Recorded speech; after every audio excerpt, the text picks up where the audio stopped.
이 4개 단지의 가격이 10억에서 11억대 정도입니다. 이런 단지들이 지금 12억, 12억 5천까지 올랐지만 저는 13억, 14억까지도 충분히 갈 수 있는 단지들이라고 생각해요.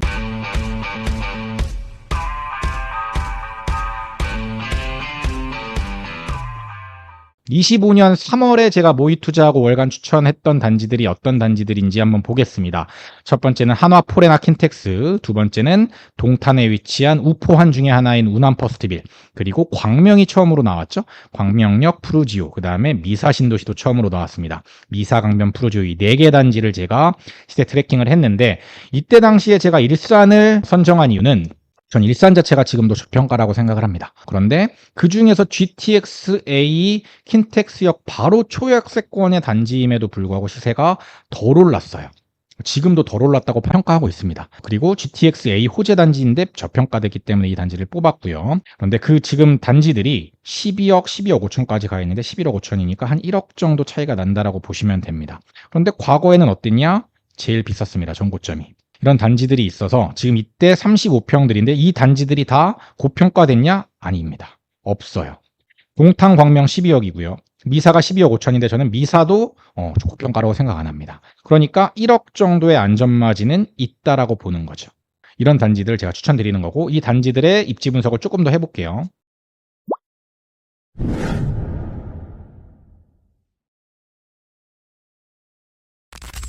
일산이 어디죠? 여기가 이제 삼성지구고, 여기가 이제 창릉 신도시입니다. 그러니까 창릉이 조금 더 입지는 좋아요. 근데 창릉이 이제 GTX까지 뚫리고 나면은 괜찮겠죠? GTX가 뚫리고 나면.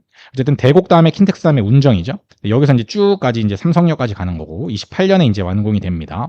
대곡역 지나서 여기가 이제 일산이죠. 일산의 메인인 일산 동구, 일산 서구가 이렇게 나오는데, 여기가 후곡이고 여기가 백마고, 인프라는 더 좋지만 학군이랑 이런 것들이 조금 부족한 게 바로 이쪽입니다. 킨텍스역 주변, 원시티 M1, M2, M3. 그 다음에 이제 포레나 킨텍스인데, 여기가 이제 포레나 킨텍스가 오피스텔도 있고, 그 다음에 주상복합도 있습니다. 그런데 여기가 바로 앞입니다.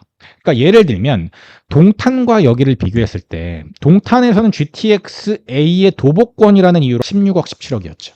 물론 전반적인 일자리의 차이가 있기 때문에 시세 차이가 있는 거는 인정을 합니다. 그런데 만약에 똑같이 삼성역까지 개통이 된다라고 했을 때도 이 가격 차이가 유지가 될까요? 전 아니라고 봅니다. 이 단지들도 충분히 상품성이 괜찮은 단지고, 학군적으로 동탄한테 일산이 밀릴 게 있나요? 없습니다. 그렇기 때문에 지금 현재가 저평가 구간이라고 저는 보는 거예요. 근데 이게 맞는지 틀리는지는 2년 뒤, 4년 뒤, 5년 뒤를 봐야겠죠. 28년 이후에 시세를 계속해서 트래킹해봤더니 진짜 네 말이 맞았네? 라고 할 수도 있는 거죠.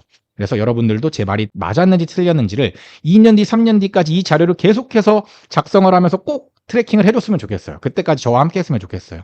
제가 틀릴 수 있으니까 당연히. 근데 제가 생각했을 때는 지금 이 가격이 아닐 거라고 생각하거든요. 삼성역 개통하고 나중에 여기 이제 재건축, 선도지구 이제 재건축들이 좀 가시화되고 이러면은 일산이 이 가격이 아닐 거라고 생각을 합니다. 왜냐면 여기가 킨텍스는 사실 인프라라고 보기는 좀 애매한데, 여기 바로 뒤에가 현대백화점이라고 홈플러스거든요.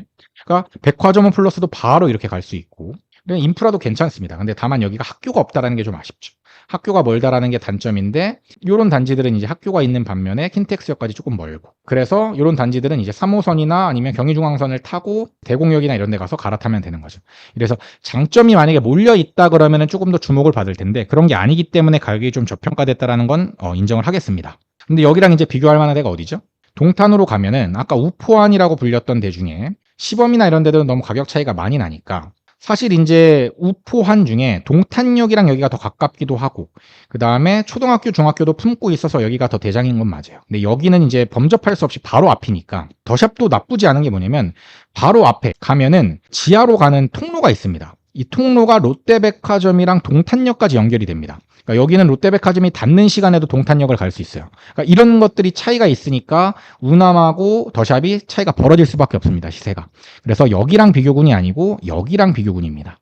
비교군은. 그런데 실제로 그냥 도보권으로 거리만 따지면 우남에서 동탄역을 가는 것과 하나포레나에서 킨텍스를 가는 게 차이가 좀 나죠. 이런 것들이 좀 차이가 있습니다. 그래서 이런 단지들을 이제 비교 평가로 이제 할 수 있고, 여기랑 또 이제 비교할 수 있는 곳이 광명입니다. 똑같이 호재가 있는 곳들을 비교를 해야겠죠?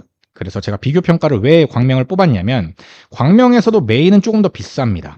광명역이 아까 뭐가 있다고 말씀드렸냐면 월판선 호재, 그 다음에 신안산선 호재가 둘 다 있습니다. 지금 현재는 KTX를 지나고 이 5개 단지밖에 없습니다. 그래서 확장성이 좀 부족하다라는 게 단점인데, 반면에 여기 이제 공원도 이제 접근성도 좋고요. 중앙대병원, 병세권이죠. 이케아랑 그 다음에 여기 롯데몰도 있고요. 실제로 이제 이쪽에도 인프라가 괜찮습니다. 뭐 먹거리도 많고 인프라도 괜찮아요. 그런데 여기는 좀 떨어져 있죠. 반면에 광명역 프루지오의 장점이라고 한다면 초등학교, 중학교가 제일 가깝습니다. 그러니까 이런 장단점이 좀 섞여 있는데, 이번에 이제 신안산선 공사하면서 여기가 좀 무너진 데들이 있고요. 그런 것들은 좀 단점으로 작용할 거고, 그래서 여기가 이제 광명역이 앞으로도 더 주목을 받을 거고, 중앙대병원 같은 경우 이제 KTX 타고 바로 와가지고 지방에서도 이제 이런 데들을 많이 올 수밖에 없는, 지방 수요가 서울로 쏠려올 때 여기가 주목을 받을 수 있는 위치가 바로 광명이죠.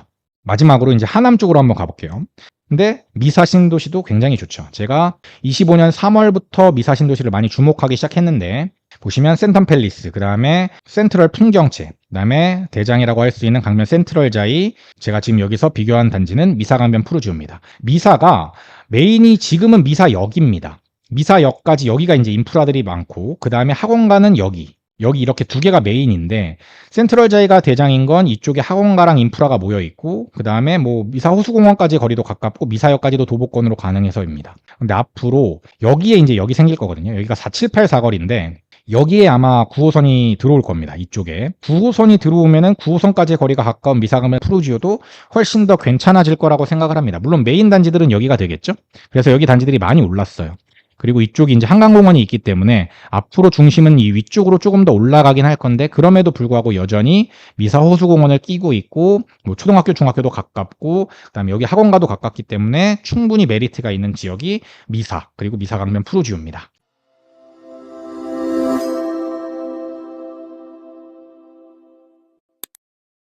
그래서 보시면 이 4개 단지의 가격이 10억에서 11억대 정도입니다. 그런데 지금 현재 가격이 12억에서 12억 5천까지 올랐어요. 그러니까 사실 이게 규제가 나오기 전이었죠. 규제가 나오기 전이었고, 저는 이런 단지들을 그때도 이제 사실은 추천을 많이 드렸었습니다. 이런 단지들이 지금 12억, 12억 5천까지 올랐지만 저는 13억, 14억까지도 충분히 갈 수 있는 단지들이라고 생각해요. 물론 이번에 규제가 나오면서 거기까지 가기에 이제 대출 금액이 좀 줄어들긴 했지만, 그럼에도 불구하고 충분히 가격이 올라갈 수 있는 지역들이라고 생각하기 때문에 이런 단지들은 여전히 실거주로 괜찮다라고 봅니다. 시크릿 브라더 채널을 구독, 좋아요, 알림 설정 부탁드려요.